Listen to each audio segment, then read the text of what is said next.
Okay, we are recording. The President Biden delivers farewell address to the nation. It's going to be done on my Acer. If you notice that, I get this thing working right here. The time index for this. I'm going to see if I can narrow it down so I don't have anything else to jam up, which will be my lot in life anyway.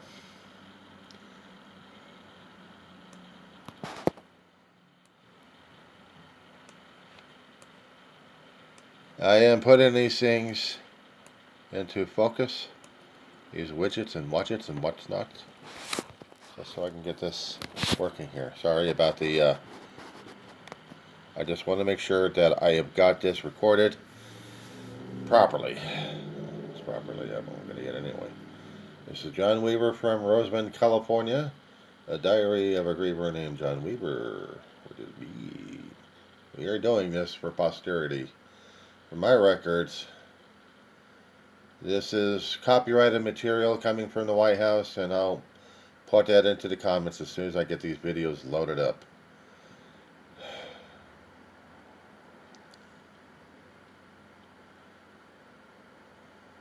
Okay, well, just trying to get things squared away here.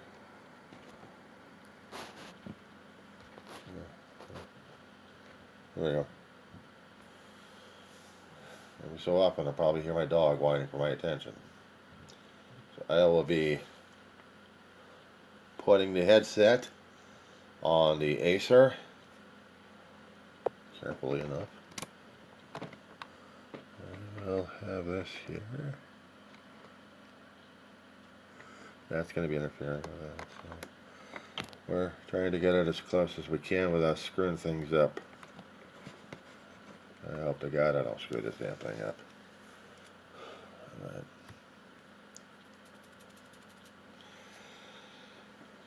Trying to keep the cords at bay.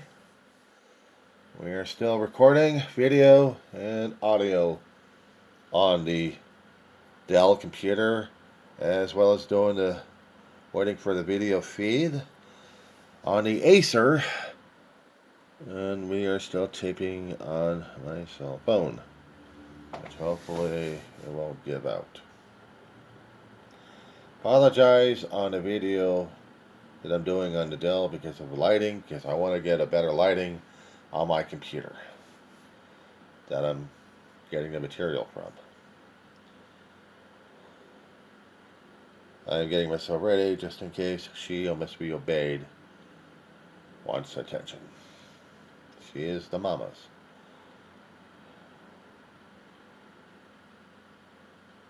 Yes, she is the mama's.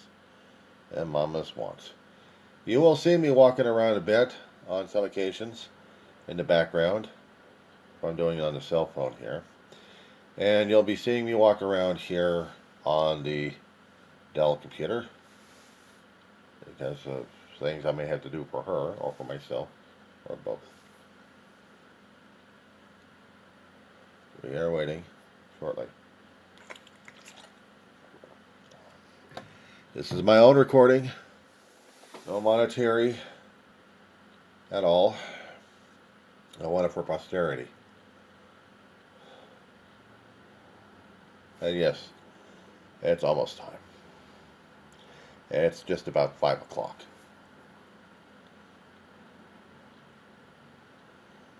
The other channels may have started up. I don't know. I am only going to be taping the White House channel itself. I may screw this one up with my luck. People will be talking about what Biden is and all political rhetoric and everything else going on. Me, I just want to get the farewell address on. I'm going to avoid the commentary as much as possible. But I just wanted it for a record. That's all I wanted.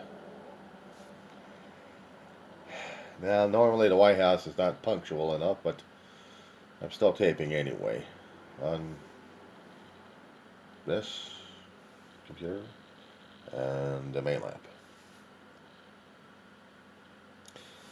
I am going to see how she is doing.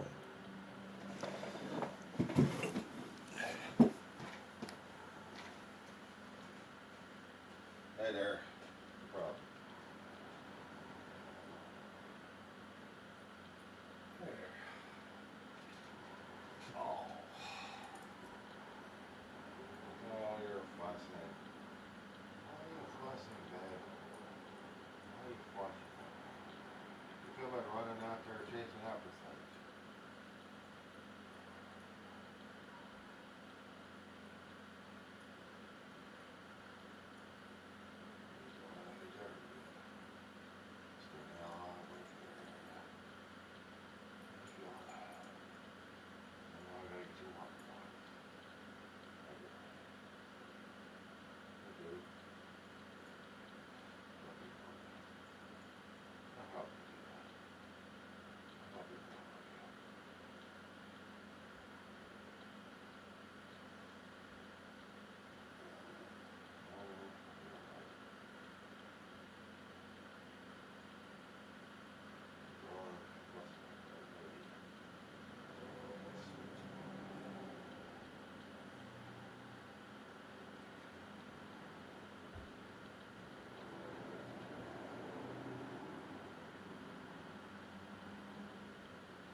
Okay.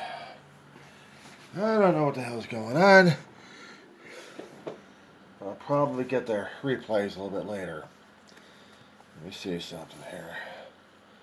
My fellow Americans, I'm speaking to you tonight from the Oval Office. Before I begin, let me speak to important news that from earlier today. After 8 months of non-stop negotiation, my administration, a ceasefire and a hostage deal has been reached by Israel and Hamas, the elements of which I laid out in great detail in May this year. This plan was developed and negotiated by my team and will be largely implemented by the incoming administration. That's why I told my team to keep the incoming administration fully informed, because that's how it should be, working together as Americans. This will be my final address to you from the American people from the Oval Office, from this desk as president. And I've been thinking a lot about who we are, and maybe more importantly, who we should be. Long ago, in New York Harbor, an iron worker installed beam after beam, day after day. He was joined by steel workers, stonemasons, engineers. They built not just a single structure, but a beacon of freedom. The very idea of America was so big, we felt the entire world needed to see. The Statue of Liberty.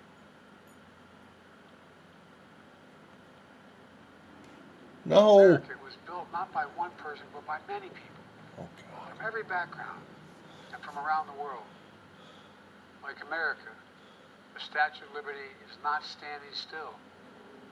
Her foot literally steps forward atop a broken chain of human bondage.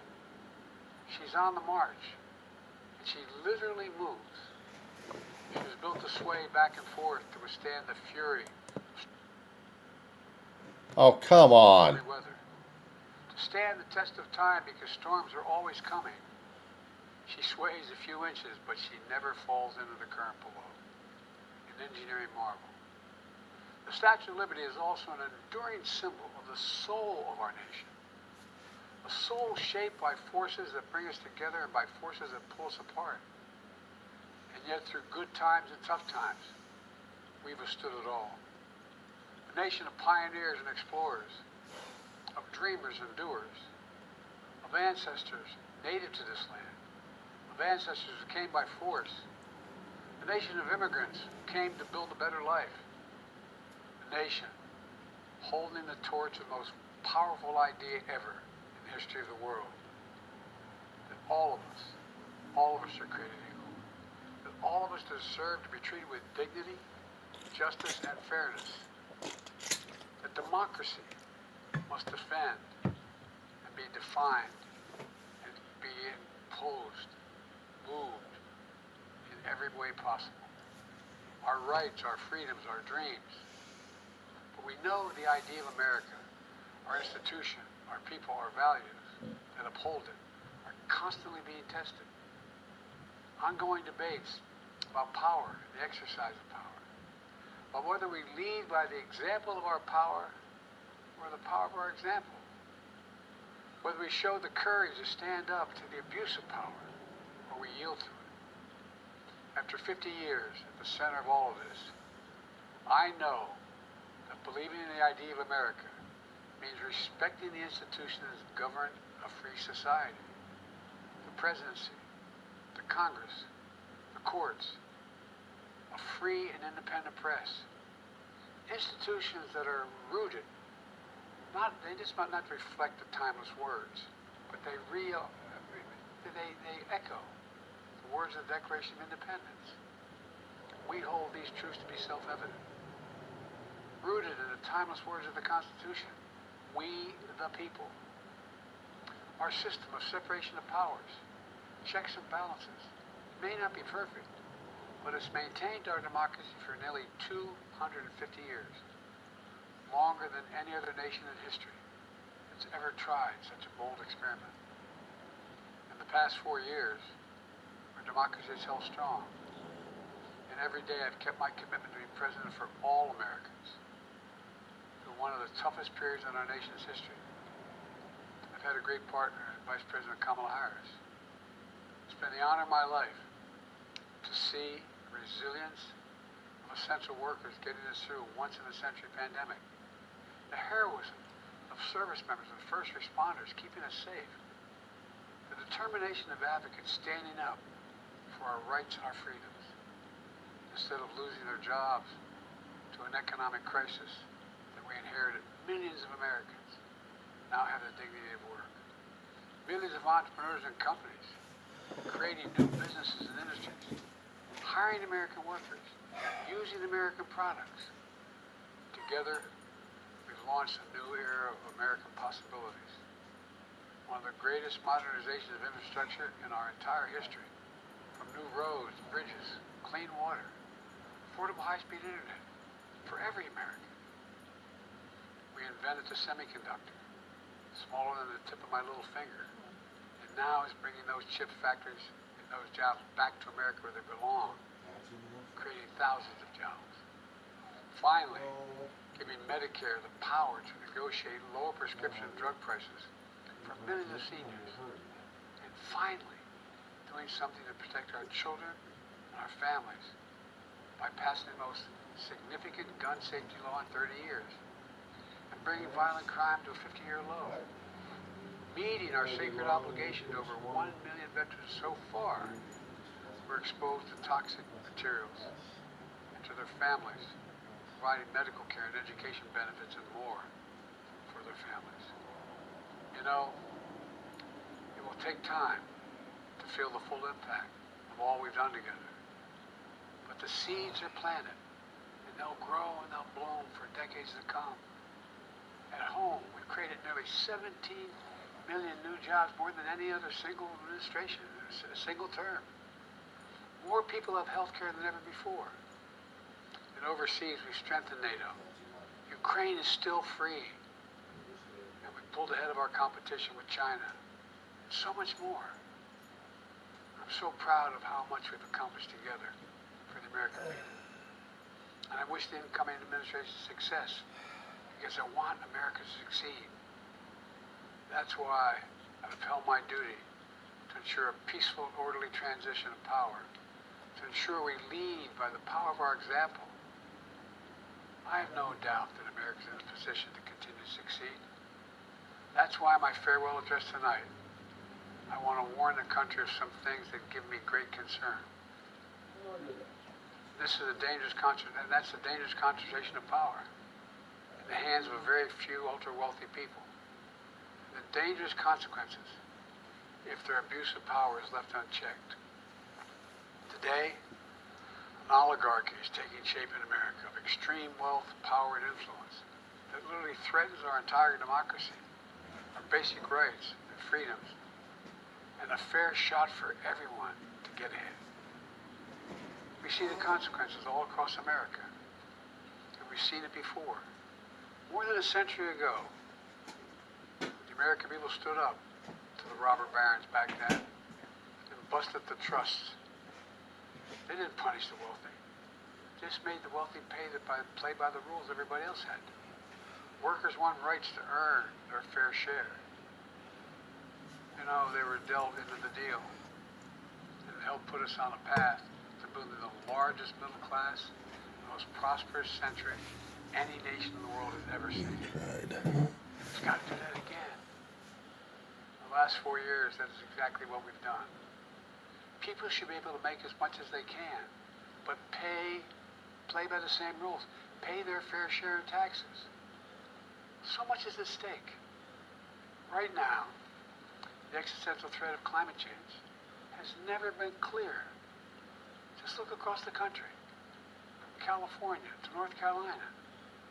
That's why I signed the most significant climate and clean energy law ever in the history of the world, and the rest of the world is trying to model it now. It's working, creating jobs and industries of the future. Now, we've proven we don't have to choose between protecting the environment and growing the economy. We're doing both. The powerful forces want to wield their unchecked influence to eliminate the steps we've taken to tackle the climate crisis, to serve their own interest for power and profit. We must not be bullied into sacrificing the future of our children and our grandchildren. We must keep pushing forward and push faster. There's no time to waste. It's also clear that American leadership in technology is an unparalleled source of innovation that can transform lives. We see the same dangers, the concentration of technology, power, and wealth. You know, his farewell address, President Eisenhower spoke of the dangers of the military-industrial complex. He warned us then about, and I quote, the potential for the disastrous rise of misplaced power, end of quote. 6 decades later, I'm equally concerned about the potential rise of a tech-industrial complex that could pose real dangers for our country as well.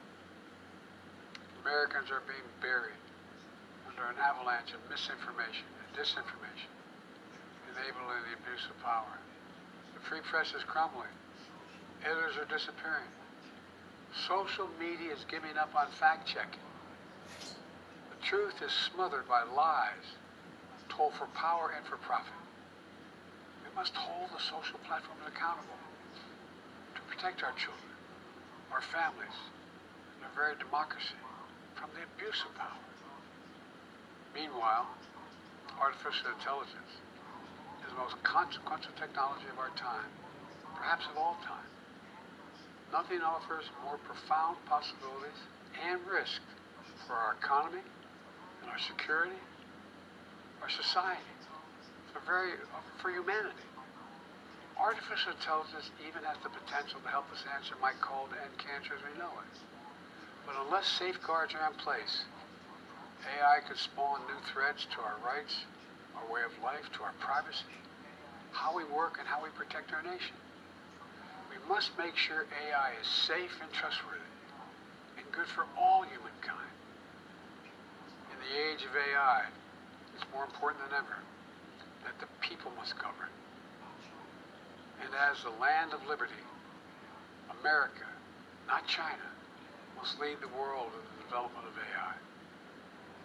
You know, in the years ahead, it'll help to be, it can be up to the presidency, the Congress, the courts, the free press, and the American people to confront these powerful forces.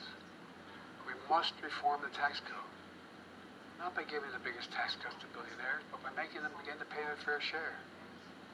We need to get dark money. That's that hidden funding behind too many campaigns contributions.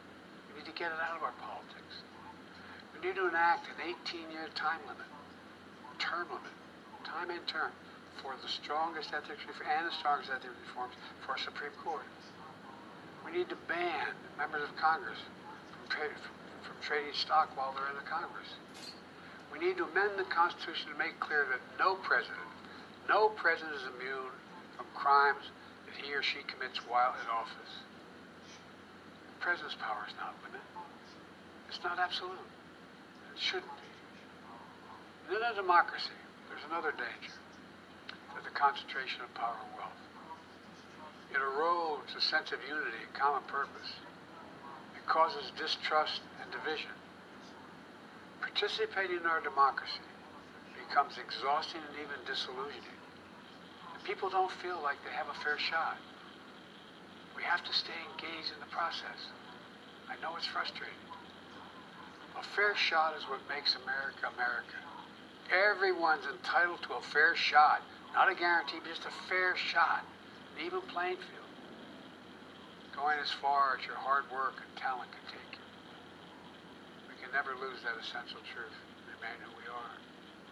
I've always believed, and I've told other world leaders, America can be defined by one word: possibilities.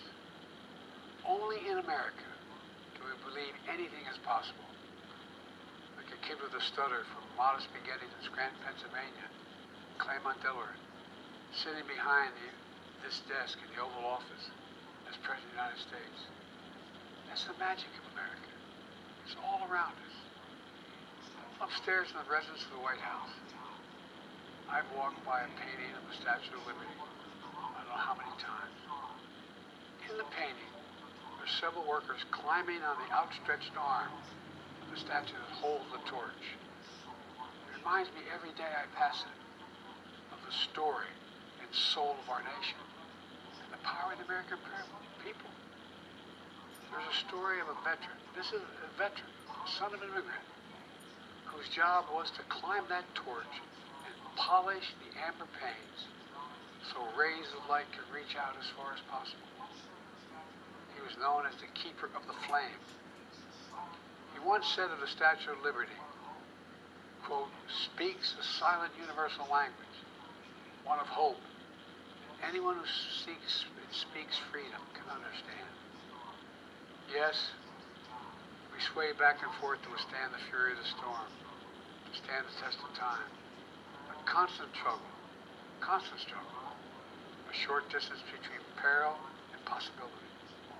What I believe is the America of our dreams is always closer than we think.